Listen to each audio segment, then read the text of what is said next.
എല്ലാ രൂപങ്ങളും ദൈവത്തിൻ്റെതാണ്. ദൈവത്തിൽ നിന്ന്, ആ ഈശ്വരനിൽ നിന്ന്, അദൃശ്യയിൽ നിന്ന് രൂപപ്പെട്ടതിലെല്ലാം എല്ലാ രൂപവും ആ ഈശ്വരൻ്റെ ആണ്, അള്ളാഹുവിൻ്റെ സ്വരൂപമാണ്. ആത്മാവും അവൻ തന്നെ.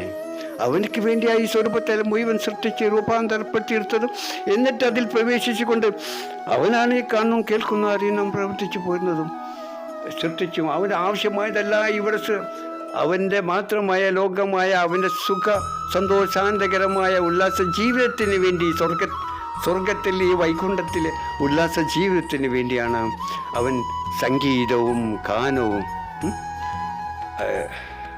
നൃത്തവും അങ്ങനെ എല്ലാം സുഖസന്തോഷാന്തകരമായ സ്വർഗത്തിലെ ഉല്ലാസ ജീവിതത്തിന് വേണ്ടിയാണ് അവനെല്ലാം സംവിധാനിച്ചിരിക്കുന്നത്.